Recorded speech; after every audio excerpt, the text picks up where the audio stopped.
नमस्ते, आपका स्वागत है तेजूज स्टोरी बुक कॉर्नर में। आज हम हिंदी के महान उपन्यासों में से एक गोदान से अपने इस यूट्यूब चैनल की शुरुआत कर रहे हैं। कहते हैं अगर आपने गोदान नहीं पढ़ा तो आपने हिंदी साहित्य को ही नहीं पढ़ा। और गोदान पढ़ने के बाद आपको भी ये बात सच मालूम पड़ेगी। ऐसा लगता है जैसे आप किसी झूले में बैठे हुए हैं और वो बिल्कुल रोलर कोस्टर की तरह कभी ऊपर चढ़ता है कभी नीचे उतरता है। चलिए शुरू शुरू करते हैं हमारी पुस्तक गोदान, जिसके रचनाकार हैं मुंशी प्रेमचंद।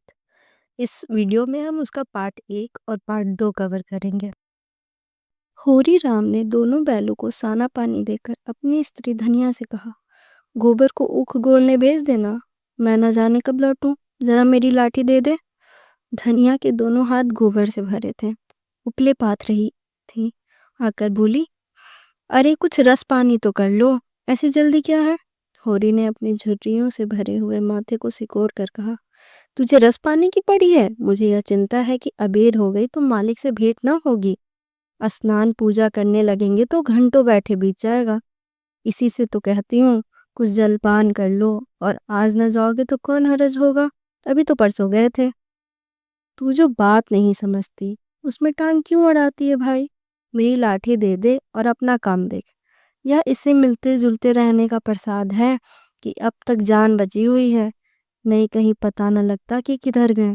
गांव में इतने आदमी तो हैं, किस पर बिदकली नहीं आई, किस पर कुड़की नहीं आई।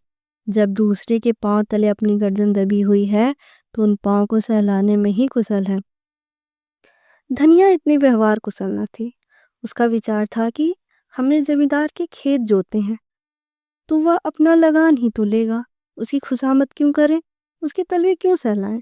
यद्यपि अपने विवाहित जीवन के इन 20 वर्षों में उसे अच्छी तरह अनुभव हो गया था कि चाहे कितनी ही कतर ब्योंत करो, कितना ही पेट तन काटो, चाहे एक एक कौड़ी को दांत से पकड़ो, मगर लगान का बेबाक होना मुश्किल है। फिर भी वह हार न मानती थी और इस विषय पर स्त्री पुरुष में आए दिन संग्राम छिड़ा रहता था। उसकी 6 संतानों में अब केवल 3 जिंदा हैं।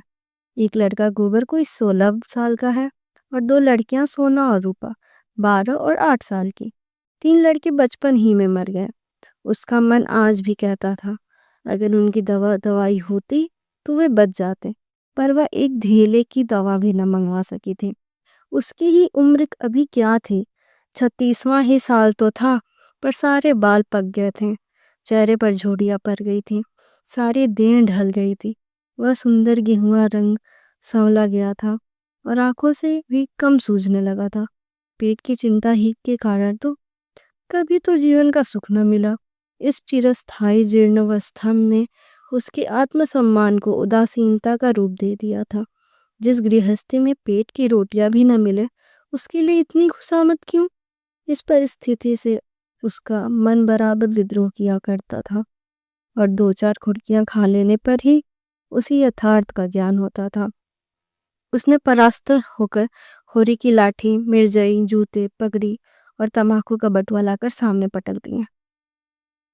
होरी ने उसकी ओर आंखें तरेर कर कहा, क्या ससुराल जाना है जो 5 पोशाक लाई है। ससुराल में भी तो कोई जवान साली सलहज नहीं बैठी है जिसे जाकर दिखाऊं। होरी के गहरे सांवले पिचके हुए चेहरे पर मुस्कुराहट की मृदुता छलक पड़ी। धनिया ने लजाते हुए कहा, ऐसे ही बड़े सजीले जवान हो कि साली सलहजें तुम्हें देखकर रिस जाएंगी। होरी ने फटी हुई मिर्जाई को बड़ी सावधानी की तह करके खाट पर रखते हुए कहा, तो क्या तू समझती है मैं बूढ़ा हो गया, अभी तो 40 भी नहीं हुए। मर्द 60 पर पाठे होते हैं। जाकर शीशे में मुंह देखो, तुम जैसे मर्द 60 पर पाठे नहीं होते। दूध घी अंजन लगाने तक को तो मिलता नहीं, पाठे होंगे। तुम्हारी दशा देखकर तो मैं और भी सूखी जाती हूँ। भगवान या बुढ़ापा कैसे कटेगा, किसके द्वार पर भीख मांगेंगे। होरी की वह क्षणिक मृदुता यथार्थ की इस आंच में झुलस गई। लकड़ी संभलता हुआ बोला, 60 तक पहुंचने की नौबत ना आने पाएगी धनिया, इसके पहले ही चल देंगे।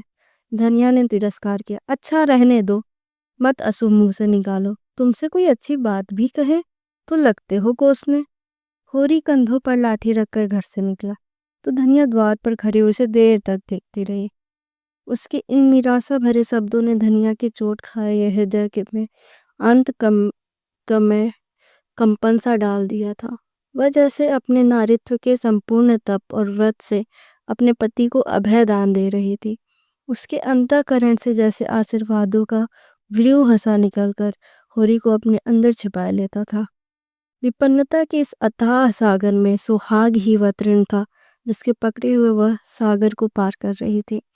इन असंगत शब्दों ने यथार्थ के निकट होने पर भी मानो झटका देकर उसके हाथ से वह तिनके का सहारा छीन लेना चाहा। बल्कि यथार्थ के निकट होने के कारण ही उनमें इतनी वेदना शक्ति आ गई थी। काना कहने से काने को जो दुख होता है वह क्या दो आंखों वाले आदमी को हो सकता है। पूरी कदम बढ़ाए चला जाता था।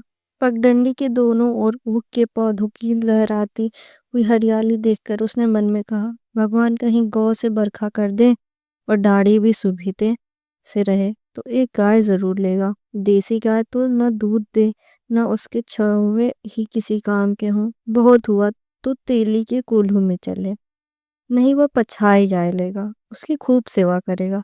कुछ नहीं तो 4-5 सेर दूध होगा। गोबर दूध के लिए तरस तरस रह जाता है। इस उम्र में ना खाया पिया तो फिर कब खाएगा। साल भर भी दूध पी ले तो देखने लायक हो जाए। बछुए भी अच्छे बैल निकलेंगे। 200 से कम की गोई न होगी। फिर गऊ से ही तो द्वार की शोभा है। सवेरे सवेरे गऊ के दर्शन हो जाए तो क्या कहना। न जाने कब यह साथ पूरी होगी। तब वह शुभ दिन आएगा। हर एक गृहस्थ की भांति होरी के मन में भी गौ की लालसा चिरकाल से संचित चली आती थी। यही उसके जीवन का सबसे बड़ा स्वप्न, सबसे बड़ी साथ थी।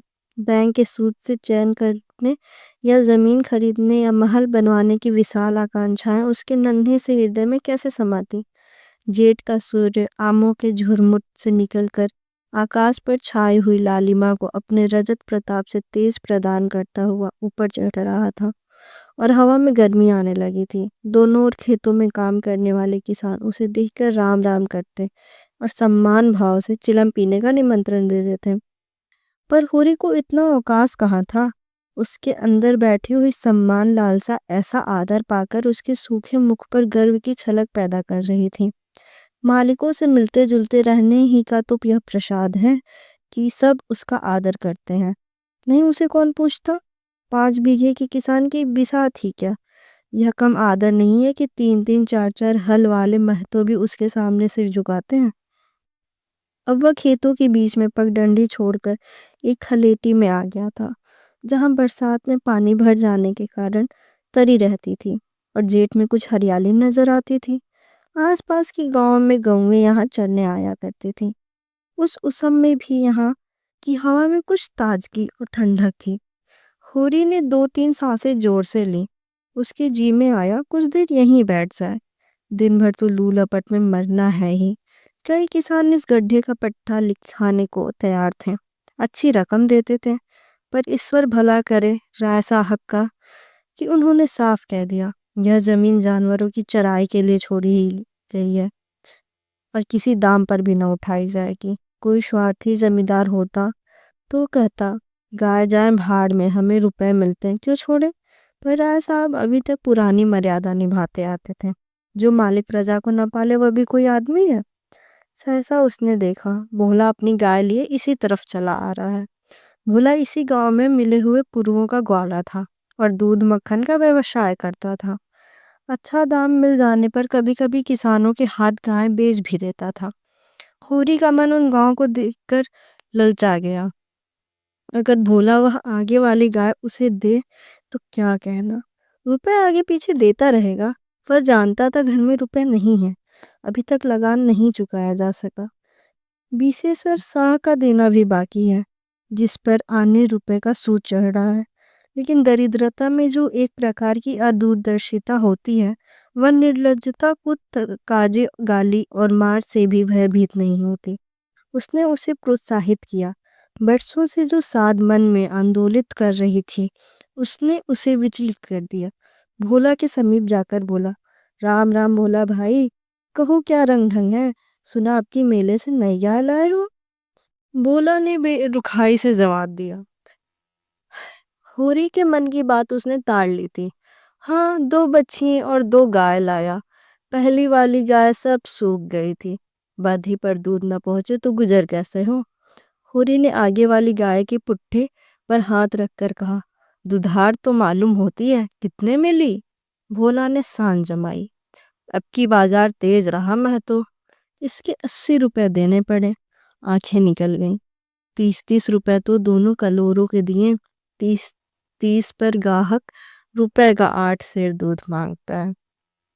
बड़ा भारी कलेजा है तुम लोगों का भाई, लेकिन फिर लाए भी तो वह माल कि यहाँ 10-5 गांव में तो किसी के पास निकलेगी नहीं। भोला पर नशा चढ़ने लगा। बोला, राय साहब इसके 100 रुपए देते थे, दोनों कलोरों के 50-50 रुपए, लेकिन हमने ना दिए। भगवान ने चाहा तो 100 इसी बयान में पीट लूंगा। इसमें क्या संदेह है भाई, मालिक क्या खा के लेंगे, नजराने में मिल जाए तो भले ले लें। या तुम ही लोगों का गुर्दा है कि अंजलि भर रुपए तकदीर के भरोसे गिन देते हो। यही जी चाहता है कि इसके दर्शन करता रहूं। धन्य है तुम्हारे जीवन की गऊओं की इतनी सेवा करते हो। हमें तो गाय का गोबर भी मयस्सर नहीं। गिरस्त के घर में एक गाय भी ना हो तो कितनी लज्जा की बात है। साल के साल बीत जाते हैं, गोरस के दर्शन नहीं होते। घरवाली बार बार कहती है, भोला भैया से क्यों नहीं कहते? मैं कह देता हूँ, कभी मिलेंगे तो कहूँगा। तुम्हारे स्वभाव की बड़ी प्रशंसा करती है। कहती है, ऐसा मर्द ही नहीं देखा कि जब बातें करेंगे नीची आंखें करके, कभी सिर नहीं उठाते। भोला पे जो नशा चढ़ रहा था उसे इस भरपूर प्याले ने और गहरा कर दिया। बोला, आदमी वही है जो दूसरों की बहू बेटी को अपनी बहू बेटी समझे। जो दुष्ट किसी मेहरिया की ओर ताके उसे गोली मार देना चाहिए। या तुमने लाख रुपए की बात कह दी भाई। बस सज्जन वही जो दूसरों की आबरू समझे। जिस तरह मर्द के मर जाने से औरत अनाथ हो जाती है, उसी तरह औरत के मर जाने से मर्द के हाथ पांव टूट जाते हैं। मेरा तो घर उजड़ गया। मैं तो कोई एक लोटा पानी देने वाला भी नहीं। गत वर्ष भोला की स्त्री लू लग जाने से मर गई थी। यह होरी जानता था, लेकिन 50 बरस का खंखर भोला भीतर से इतना स्निग्ध है, वह न जानता था। स्त्री की लालसा उसकी आंखों में सजल हो गई थी। होरी को आसन मिल गया। उसकी व्यवहारिका कृषक बुद्धि सजग हो गई। पुरानी मसल छूटी थोड़े हैं। बिन घरनी घर भूत का डेरा। कहीं सगाई क्यों नहीं ठीक कर लेते? ताक में हूं महतो, पर कोई जल्दी फंसता नहीं। 150 खर्च करने को भी तैयार हूं, जैसी भगवान की इच्छा। अब मैं भी फिराक में रहूंगा। भगवान चाहेंगे तो जल्दी घर बस जाएगा। बस यही समझ लो कि उबर जाऊंगा भैया। घर में खाने को भगवान का दिया बहुत है। 4 पसेरी रोज दूध हो जाता है, लेकिन किस काम का? मेरे ससुराल में एक मेहरिया है, 3-4 साल हुए। उसका आदमी उसे छोड़कर कलकत्ते चला गया। बेचारी पिसाई करके गुजारा कर रही है। बाल बच्चा भी कोई नहीं। देखने सुनने में अच्छी है, बस लक्ष्मी समझ लो। बोला का सिकड़ा हुआ चेहरा जैसे चिकना गया। आशा में कितनी सुधा है। बोला, अब तो तुम्हारा ही आसरा है महतो। छुट्टी तो चलो एक दिन देख आए। मैं ठीक ठाक करके तब तुमसे कहूंगा। बहुत उतावली करने से भी काम बिगड़ जाता है। जब तुम्हारी इच्छा हो तब चलो। उतावली काहे की? इस कबरी पर मन ललचाया हो तो ये ले लो। यह गाय मेरे मान की नहीं है दादा। मैं तुम्हें नुकसान नहीं पहुंचाना चाहता। अपना धर्म यह नहीं है कि मित्रों का गला दबाए। जैसे इतने दिन बीते हैं, वैसे और भी बीत जाएंगे। तुम तो ऐसी बात करते हो होरी, जैसे हम तुम दो हैं। तुम गाय ले जाओ, दाम जो चाहे देना। जैसे मेरे घर रही वैसे तुम्हारे घर रही। 80 रुपए में ले थी, तुम 80 रुपए ही दे देना, जाओ। लेकिन मेरे पास नगद नहीं है दादा, समझ लो। तो तुमसे नगद मांगता कौन है भाई? होरी की छाती गज भर की हो गई। 80 रुपए में गाय महंगी न थी। ऐसा अच्छा डील डॉल। दोनों जू में 6-7 सेर दूध। सीधी ऐसी कि बच्चा भी दूले। इसका तो एक एक बाछा 100-100 का होगा। द्वार पर बंधेगी तो द्वार की शोभा बढ़ जाएगी। उसे अभी कुछ 400 रुपए देने थे, लेकिन उधार को वह एक तरह से मुफ्त समझता था। कहीं भोला की सगाई ठीक हो गई तो 1-2 साल तो वह बोलेगा भी नहीं। सगाई ना भी हुई तो होरी का क्या बिगड़ता है? यही तो होगा, भोला बार बार तगादा करने आएगा, बिगड़ेगा, गालियां देगा। लेकिन होरी को इसकी ज्यादा शर्म न थी। इस व्यवहार का वह आदी था। कृषक के जीवन का तो यह प्रसाद है। भोला के साथ वह छल कर रहा था और यह व्यापार उसकी मर्यादा के अनुकूल न था। अब भी लेन देन में उसके लिए लिखा पढ़ी होने और ना होने में कोई अंतर न था। सूखे बूढ़े की विपदाएं उसके मन को भीरू बनाए रहती। ईश्वर का रुद्र रूप सदैव उसके सामने रहता था। पर यह छल उसकी नीति में छल न था। यह केवल स्वार्थ सिद्धि थी और यह कोई बुरी बात न थी। इस तरह का छल तो वह दिन रात करता रहता था। घर में 2-4 रुपए पड़े रहने पर भी महाजन के सामने कस्में खा जाता था कि एक पाई भी नहीं है। सन को कुछ गिला कर देना और रुई में कुछ बिनौले भर देना उसकी नीति में जायज था। और यही यहाँ तो केवल स्वार्थ न था, थोड़ा सा मनोरंजन भी था। बुड्ढों का बुड़भस हास्य वस्तु है और ऐसे बुड्ढों में अगर कुछ ऐंठ भी लिया जाए तो कोई दोष पाप नहीं। भोला ने गाय की पगहिया होरी के हाथ में देते हुए कहा, ले जाओ महतो, तुम भी क्या याद करोगे? ब्याते ही 6 सेर दूध लेना। चलो मैं तुम्हारे घर पहुंचा दूं। शायद तुम्हें अनजान समझकर रास्ते में कुछ दिख करे। अब तुमसे सच कहता हूँ, मालिक 90 रुपए देते थे, पर उनसे यहाँ गऊओं की क्या कदर। मुझसे लेकर किसी हाकिम हुक्काम को दे देते। हाकिमों को गऊ की सेवा से मतलब, वह तो खून चूसना भर जानते हैं। जब तक दूध देती रखते, फिर किसी के हाथ बेच देते। किसके पल्ले पड़ती कौन जाने। रुपया ही सब कुछ नहीं है भैया, कुछ अपना धर्म भी तो है। तुम्हारे घर आराम से रहेगी तो, या ना होगा कि तुम आप खाकर सो रहो और गऊ भूखी खड़ी रहे। उसकी सेवा करोगे, प्यार करोगे, चुमकारोगे, गऊ हमें आशीर्वाद देगी। तुमसे क्या कहूँ भैया, घर में चुंगली भर भी भूसा नहीं रहा। रुपए सब बाजार में निकल गए। सोचा था महाजन से कुछ लेकर भूसा ले लेंगे, लेकिन महाजन का पहला ही नहीं चूका। उसने इनकार कर दिया। इतने जानवरों को क्या खिलाएं, यही चिंता मारे डालती है। चुटकी चुटकी भर खिलाऊं तो मन भर रोज का खर्च है। भगवान ही पार लगाए तो लगे।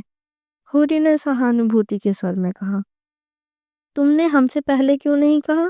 हमने एक गाड़ी भूसा बेच दिया। भोला के माथा ठोक कर कहा, इसलिए नहीं कहा भैया कि सबसे अपना दुख क्यों रो। बांटता कोई नहीं, हंसते सब हैं।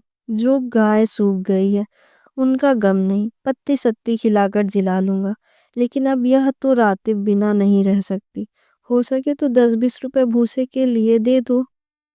किसान पक्का स्वार्थी होता है, इसमें संदेह नहीं। उसकी गांठ से रिश्वत के पैसे बड़ी मुश्किल से निकलते हैं। भाव ताव में भी वह चौकस होता है। ब्याज की एक एक पाई छुड़ाने के लिए वह महाजन की घंटों चिरौरी करता है। जब तक पक्का विश्वास न हो जाए वह किसी के फुसलाने में नहीं आता। लेकिन उसका संपूर्ण जीवन प्रकृति से स्थायी सहयोग है। वृक्षों में फल लगते हैं, उन्हें जनता खाती है। खेती में अनाज होता है, वह संसार के काम आता है। गाय के थन में दूध होता है, वह खुद पीने नहीं जाती, दूसरे ही पीते हैं। मेघों से वर्षा होती है, उससे पृथ्वी तृप्त होती है। ऐसी संगति में कुत्सित स्वार्थ के लिए कहाँ स्थान। होरी किसान था और किसी के जलते हुए घर में हाथ सेकना उसने नहीं सीखा था। भोला की संकट कथा सुनते ही उसकी मनोवृत्ति बदल गई। पगहिया को भोला के हाथ में लौटाता हुआ बोला, रुपए तो दादा मेरे पास नहीं है। हाँ, थोड़ा सा भूसा बचा है, वह तुम्हें दूंगा। चलकर उठवा लो। भूसे के लिए तुम गाय बेचोगे और मैं लूंगा, मेरे हाथ न कट जाएंगे? भोला ने आद्र कंठ से कहा, तुम्हारे बैल भूखों न मरेंगे। तुम्हारे पास भी ऐसा कौन सा बहुत सा भूसा रखा है? नहीं दादा, अब की भूसा अच्छा हो गया था। मैंने तुमसे नाहक भूसे की चर्चा की। तुम ना कहते और पीछे से मुझे मालूम होता तो मुझे बड़ा रंज होता कि तुमने मुझे इतना गैर समझ लिया। अवसर पड़ने पर भाई की मदद भाई ना करे तो कैसे काम चले। मुदा या गाय तो लेते जाओ। अभी नहीं दादा, फिर ले लूंगा। तो भूसे के दाम दूध में कटवा लेना। होरी ने दुखित स्वर में कहा, दाम कौड़ी कि इसमें कौन बात है दादा। मैं 1-2 जून तुम्हारे घर खा लूं तो तुम मुझसे दाम मांगोगे, लेकिन तुम्हारे बैल भूखे मरेंगे कि नहीं? भगवान कोई ना कोई सबील निकालेंगे ही। आषाढ़ सिर पर है, कड़वी बोलूंगा, मगर यह गाय तुम्हारी हो गई। जिस दिन इच्छा हो आकर ले लेना। किसी भाई का नीलाम पर चढ़ा हुआ बैल लेने में जो पाप है, वह इस समय तुम्हारी गाय लेने में है। होरी में बाल की खाल निकालने की शक्ति होती तो वह खुशी से गाय लेकर घर की राह लेता। भोला जब नगद रुपए नहीं मांगता तो स्पष्ट स्पष्ट था, वह भूसे के लिए गाय नहीं बेच रहा है, बल्कि इसका कुछ और आशय है। लेकिन जैसे पत्तों के खड़कने पर घोड़ा अकारण ही ठिठक जाता है और मारने पर भी आगे कदम नहीं उठाता, वही दशा होरी की थी। संकट की चीज लेना पाप है, यह बात जन्म जन्मांतरों से उसकी आत्मा का अंश बन गई थी। भोला ने गदगद कंठ से कहा, तो किसी को भेज दूं खुशी के लिए? होरी ने जवाब दिया, अभी मैं राज साहब की ढोरी पर जा रहा हूँ, वहां से घड़ी भर में लौटूंगा, तभी किसी को भेजना। भोला की आंखों में आंसू भर आए, बोला, तुमने आज मुझे उबार लिया होरी भाई। मुझे अब मालूम हुआ कि मैं संसार में अकेला नहीं हूँ, मेरी भी कोई हितू है। एक क्षण के बाद उसने फिर कहा, उस बात को भूल न जाना। होरी आगे बढ़ा तो उसका चित्त प्रसन्न था, मन में एक विचित्र स्फूर्ति हो रही थी। क्या हुआ, 10-5 मन भूसा चला जाएगा, बेचारे को संकट में पड़कर अपनी गाय तो न बेचनी पड़ेगी। जब मेरे पास चारा हो जाएगा तब गाय खोल लाऊंगा। भगवान करे मुझे कोई मेहरिया मिल जाए, फिर तो कोई बात ही नहीं। उसने पीछे फिर कर देखा, कबरी गाय पूंछ से मक्खियां उड़ाती, सिर हिलाती, मस्तानी मंद गति से झूमती चली जाती थी, जैसे बांदियों के बीच में कोई रानी हो। कैसा शुभ होगा वह दिन जब यह कामधेनु उसके द्वार पर बंधेगी। सेमरी और बिलारी दोनों अवध प्रांत के गांव हैं। जिले का नाम बताने की कोई जरूरत नहीं। होरी बिलारी में रहता है, राय साहब अमरपाल सिंह सेमरी में। दोनों गांवों में केवल 5 मील का अंतर है।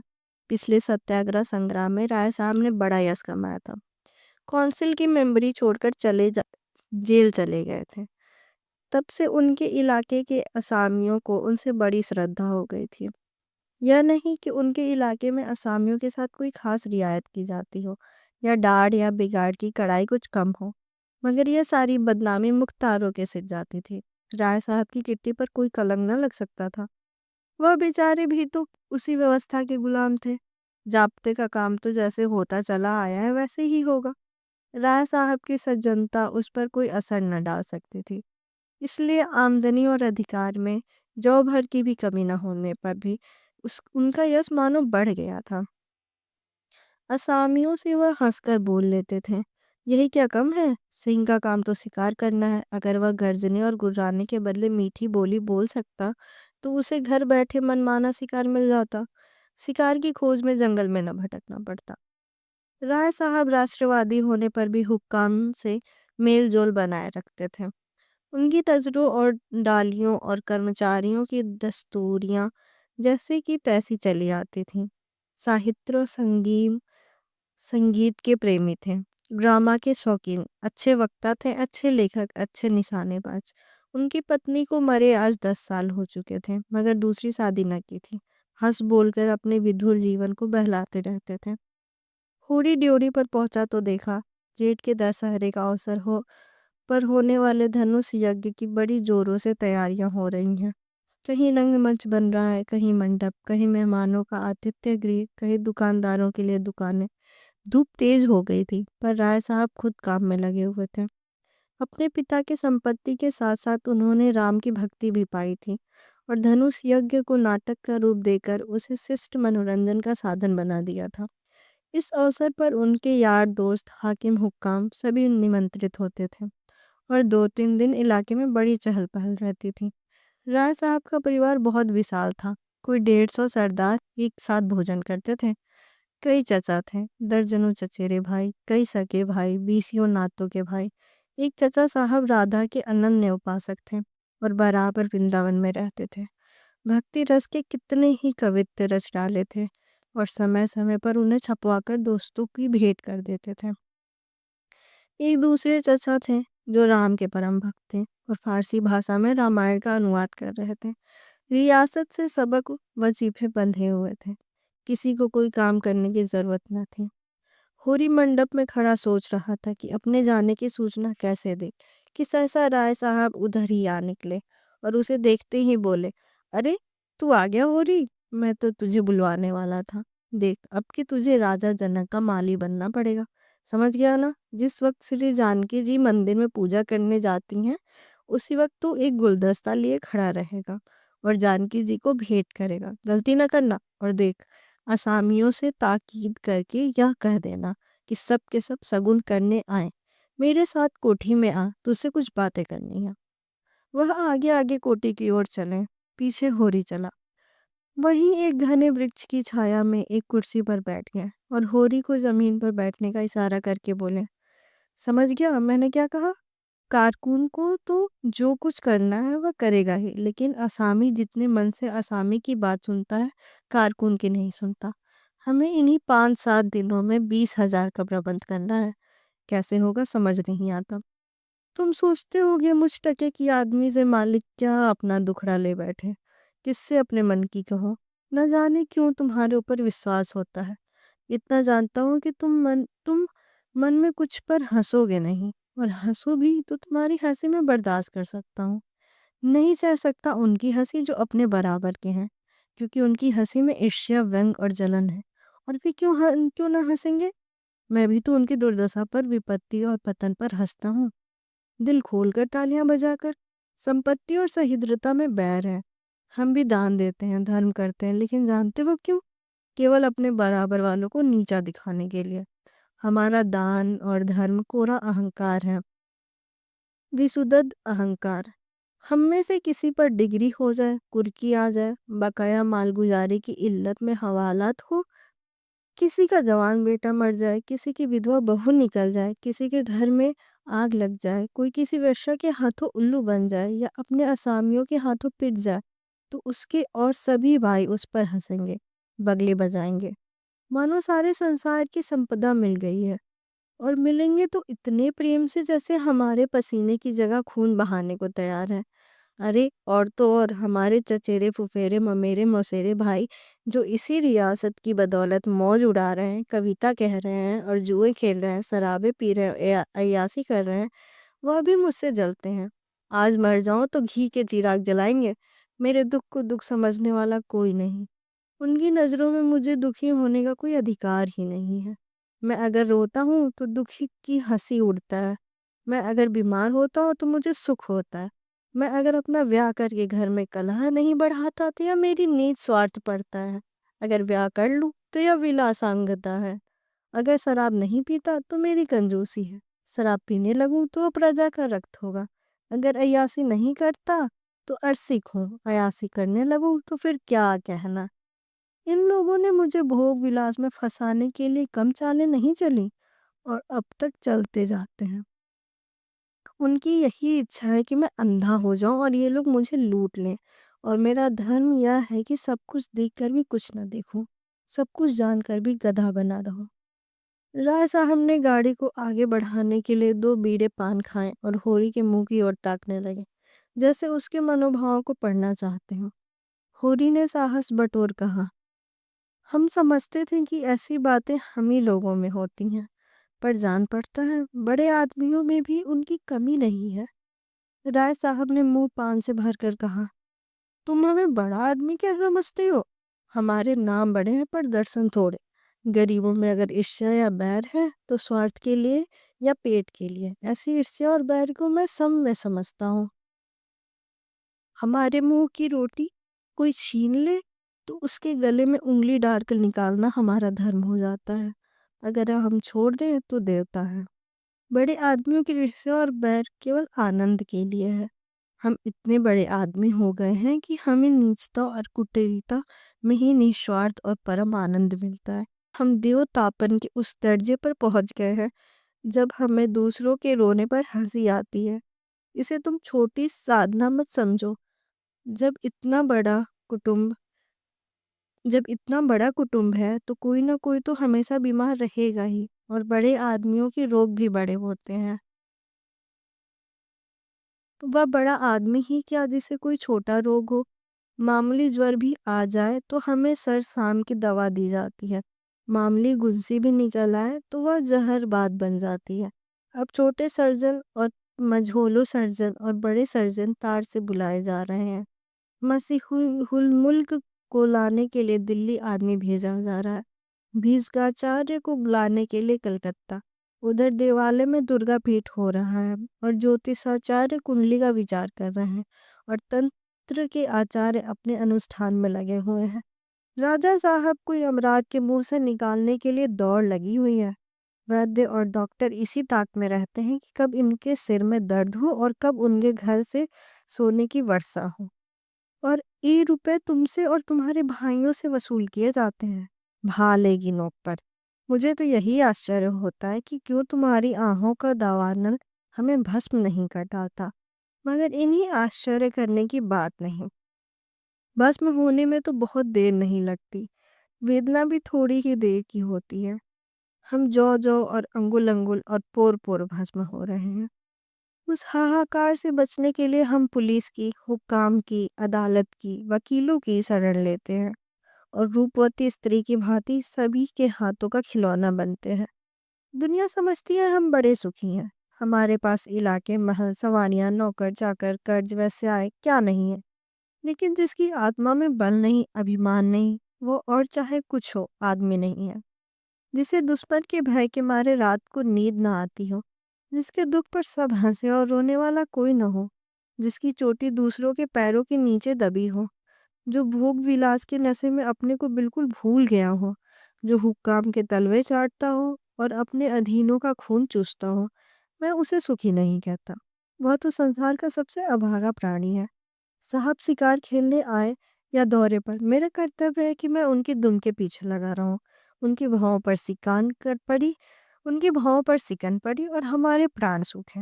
उन्हें प्रसन्न करने के लिए हम क्या नहीं करते। मगर वो पचड़ा सुनाने लगूं तो शायद तुम्हें विश्वास ना आए। डालियों और रिश्वतों तक तो खैर गनीमत है, हम सिजदे करने को भी तैयार रहते हैं। मुफ्तखोरी ने हमें अपंग बना दिया है। हमें अपने पुरुषार्थ पर लेस मात्र भी विश्वास नहीं। केवल अफसरों के सामने दुम हिला हिलाकर किसी तरह उनके कृपा पात्र बने रहना और उनकी सहायता से अपने प्रजा पर आतंक जमाना ही हमारा उद्यम है। पिछलगुओं की खुशामदों में हमें इतना अभिमानी और तुनक मिजाज बना दिया है कि हम में सील, विनय और सेवा का लोप हो गया है। मैं तो कभी-कभी सोचता हूँ कि अगर सरकार हमारे इलाके छीन कर हमें अपनी रोजी के लिए मेहनत करना सिखा दे तो हमारे साथ महान उपकार करे। और यह तो निश्चय है कि अब सरकार भी हमारी रक्षा न करेगी। हमसे अब उसका कोई स्वार्थ नहीं निकलता। लक्षण कह रहे हैं कि बहुत जल्द हमारे वर्ग की हस्ती मिट जाने वाली है। मैं उस दिन का स्वागत करने को तैयार बैठा हूँ। ईश्वर वह दिन जल्द लाए, वह हमारे उद्धार का दिन होगा। हम परिस्थितियों के शिकार बने हुए हैं। यह परिस्थिति ही हमारा सर्वनाश कर रही है और जब तक संपत्ति का यह बेड़ी हमारे पैरों से न निकलेगी, जब तक यह अभिशाप हमारे सिर पर मंडराता रहेगा, हम मानवता का वह पद न पा सकेंगे जिस पर पहुंचना ही जीवन का अंतिम लक्ष्य है। राय साहब ने फिर गिलौरी दान निकाला और कई गिलौरियां निकालकर मुंह में भर ली। कुछ और कहने वाले थे कि एक चपरासी ने आकर कहा, सरकार, बेगारों ने काम करने से इनकार कर दिया है। कहते हैं जब तक हमें खाने को ना मिलेगा हम काम ना करेंगे। हमने धमकाया तो सब काम छोड़कर अलग हो गए। राय साहब के माथे पर बल पड़ गया। आंखें निकाल कर बोले, चलो मैं इन दुष्टों को ठीक करता हूँ। जब कभी खाने को नहीं दिया तो आज यह नई बात क्यों। एक आने रोज के हिसाब से मजूरी मिलेगी जो हमेशा मिलती रही है और इस मजूरी पर काम करना होगा, सीधे करें या टेढ़े।